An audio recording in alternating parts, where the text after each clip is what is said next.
Nous recevons aujourd'hui Nicolas Offenstadt, maître de conférences et historien et écrivain, pour son dernier livre, Urbex. Bonjour Nicolas.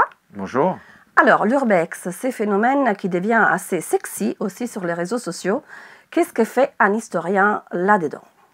C'est une bonne question parce qu'il n'y a pas que des historiens qui font de l'urbex. Je rappelle juste que l'urbex, c'est d'aller visiter des lieux abandonnés, des lieux délaissés, pour le plaisir, pour l'aventure. Alors, il y a beaucoup de raisons de faire de l'urbex, mais pourquoi l'historien? D'abord parce que ces lieux ont une histoire. S'ils ont été abandonnés, c'est qu'ils ont eu avant une vie. Ils ont été construits pour des objectifs variés. Donc le premier élément, c'est que les lieux abandonnés, souvent, sont témoins de quelque chose. De deux choses d'ailleurs. De leur histoire. Ils ont été vivants à un moment donné, ils ont servi. Ça peut être une caserne, ça peut être un hôpital, ça peut être un château, ça peut être une usine. Et puis, deuxième intérêt pour l'historien, ils ont été abandonnés. Ça veut dire qu'il s'est passé quelque chose. Et l'historien, il aime bien le temps, il aime bien les choses qui changent, qui évoluent. Donc pourquoi est-ce qu'un lieu a été abandonné? Qu'est-ce qui s'est passé? Est-ce que c'est la désindustrialisation? Est-ce que c'est une crise régionale? Est-ce que c'est une affaire locale? Donc le lieu lui-même est un objet d'histoire, par son histoire propre et par son abandon. Et puis deuxième chose, quand on fait de l'urbex, et les urbexeurs le savent, on trouve beaucoup de choses à l'intérieur d'un lieu abandonné. On peut trouver des inscriptions, on peut trouver des traces. D'ailleurs, on était tout à l'heure à Tonnerre dans une maison abandonnée, et on a trouvé une trace du clergé réfractaire de l'époque de la Révolution. Donc c'est un lieu, et c'est aussi un contenant pour plein d'autres choses. Des documents abandonnés, du papier peint, des inscriptions, des archives, parfois des machines quand c'est une usine. Donc c'est doublement intéressant, au moins pour un historien. Vous n'avez pas attendu que l'urbex devienne une mode. Vous aviez déjà écrit il y a quelques années Urbex RDA, un petit peu plus spécifique, parce que vous avez une longue histoire avec la RDA. Et il y a pas mal d'anecdotes assez sympathiques liées quand même à ces livres assez pointus, assez gros. Vous pouvez nous en raconter quelques-unes? Ce qui est le plus fascinant, c'est que l'Allemagne de l'Est, donc l'ancienne Allemagne socialiste, est remplie de lieux abandonnés. C'est-à-dire que la disparition d'un régime a fait disparaître aussi un certain nombre de lieux qui étaient fonctionnels, qui servaient à l'époque socialiste et qui tout d'un coup ont disparu. Alors, des anecdotes, j'en ai plein. J'étais en train d'urbexer, d'essayer de rentrer dans une usine textile. Je ne trouvais pas l'entrée, et en fait il y avait un monsieur qui me regardait tranquillement du haut de son immeuble, il était juste à 10 mètres, et je me suis dit je vais me faire engueuler, il me dit va me prendre pour un voyou, et puis je le regarde, j'étais en train de forcer la porte, parce que je n'arrivais pas à rentrer, et puis je lui dis bonjour ça va, etc. On parle en allemand, et en fait il n'était pas du tout affolé, et en fait j'ai abandonné mon urbex et je suis parlé avec lui, c'était un ingénieur de télécommunications à Leipzig, à l'époque de la RDA, il m'a raconté sa vie, donc d'un urbex comme ça, que je croyais devenir un danger, j'ai finalement rencontré quelqu'un. Donc les gens sont parfois assez ouverts. Quand on est soi-même curieux des lieux, on peut faire des rencontres. C'est une des anecdotes parmi d'autres, mais j'ai toujours rencontré plein de gens. Une fois, dans une usine de Magdebourg, j'ai vu un type qui faisait du VTT en urbex. Un type très marrant. Il s'est arrêté de faire du VTT. On a parlé 2 heures. Il a continué son VTT dans l'usine. Et puis moi, je suis parti à mon urbex. Donc c'est des lieux de rencontre aussi, parfois assez magiques, ces lieux abandonnés. La méthode urbex, donc, apporte un petit peu un plus humain, plus sociétal à la recherche historique?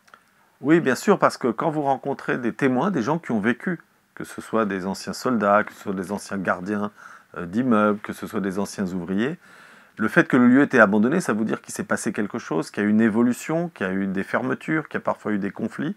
Et donc quand vous vous intéressez à cette histoire, à l'histoire de l'abandon, les gens parlent plus facilement ou un peu différemment. Et puis sans doute, je pense que les gens parlent un peu différemment aussi quand vous êtes sur les lieux. Parce que du coup, le lieu, ça déclenche des paroles. D'ailleurs, il y a des documentaristes qui emmènent parfois les anciens ouvriers ou les anciens employés sur les lieux pour les faire parler. Donc je pense qu'effectivement, ça déclenche quelque chose. Et je rajouterai un élément aussi comme historien, c'est que je pense que dans notre écriture d'historien, quand on a été sur les lieux avec les gens, dans des lieux abandonnés, parfois vous avez un peu peur ou parfois c'est dangereux, donc il y a une émotion particulière. Ensuite, quand vous écrivez, même si c'est une histoire très classique, même si on écrit l'histoire des ouvriers ou l'histoire d'une caserne abandonnée, ou l'histoire d'un château, le fait de l'avoir vécu, parfois avec des gens qui l'ont connu, dans une situation parfois de tension, ça donne quelque chose aussi dans l'écriture. Donc je pense qu'il y a un effet aussi d'écriture de l'urbex. On parlait des RDA, aujourd'hui un de vos sujets des prédilections, parce que je rappelle, ce n'est pas votre premier livre sur la RDA, il y a eu aussi toujours chez Albin Michel, Les Pays Disparus. Mais à la base, vous avez commencé comme médiéviste. Qu'est-ce qui vous a fasciné temps dans la RDA de changer comme ça d'époque? D'abord, pour moi, je dirais que comme historien, j'ai une certaine unité. Il y a des questions qui m'intéressent, qui peuvent être en quelque sorte traitées à différentes périodes historiques.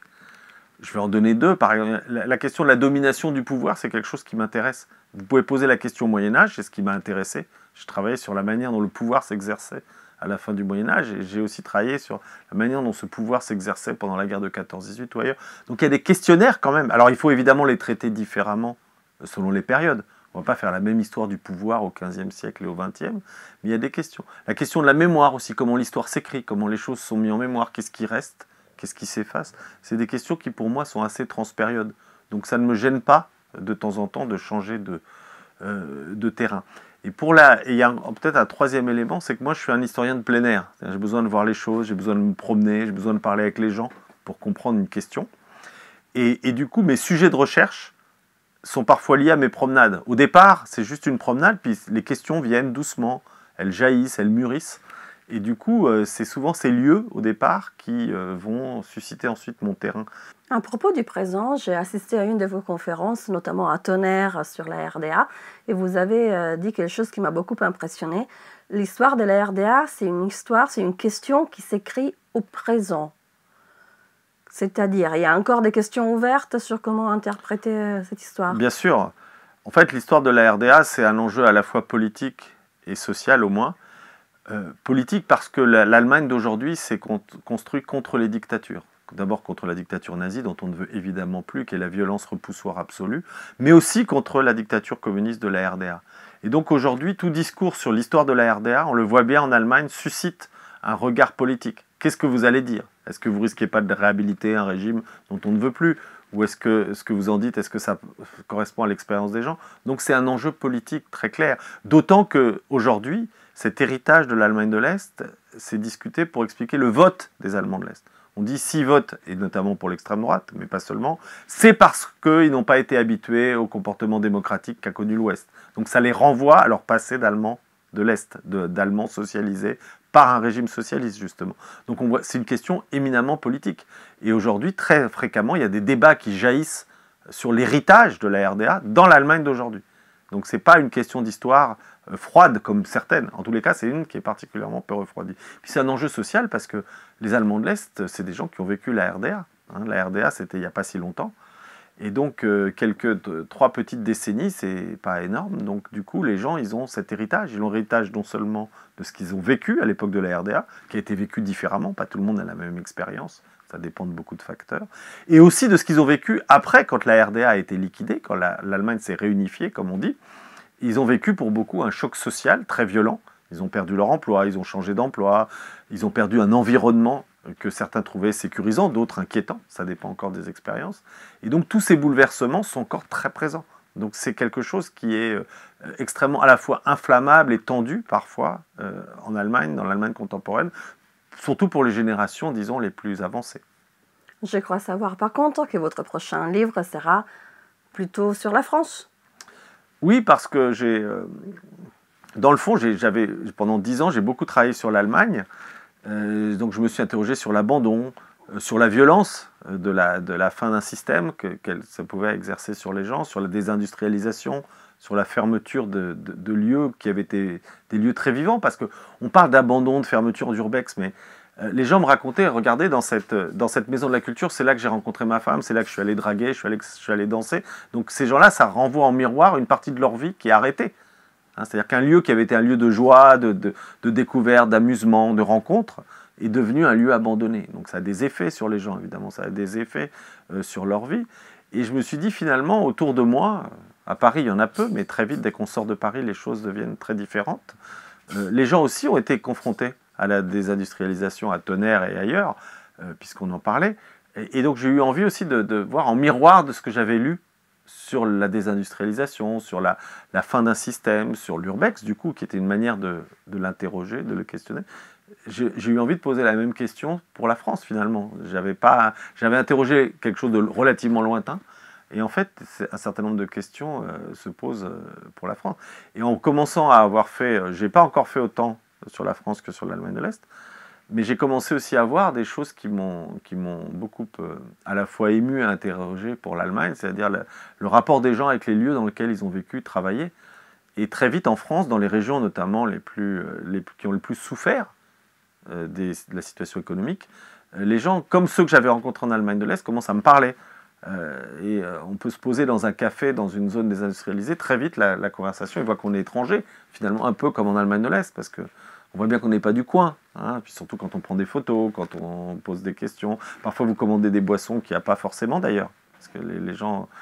voilà, et donc du coup les gens commencent à parler, pourquoi vous êtes là, pourquoi vous êtes dans cette petite ville, et on retrouve aussi cet intérêt, ces relations entre le témoin et l'historien, ils ne savent pas forcément que vous êtes historien, mais vous les écoutez quand même en tant que témoin, qui sont produites par une situation originale, hein, de l'enquêteur qui est dans une zone où les gens ont plutôt envie de parler. Et moi je suis frappé en France, même si j'avais eu 2 expériences, par justement l'intérêt des gens pour ce qui s'est passé dans leur lieu, et donc du coup ça pose des questions tout de suite politiques et sociales.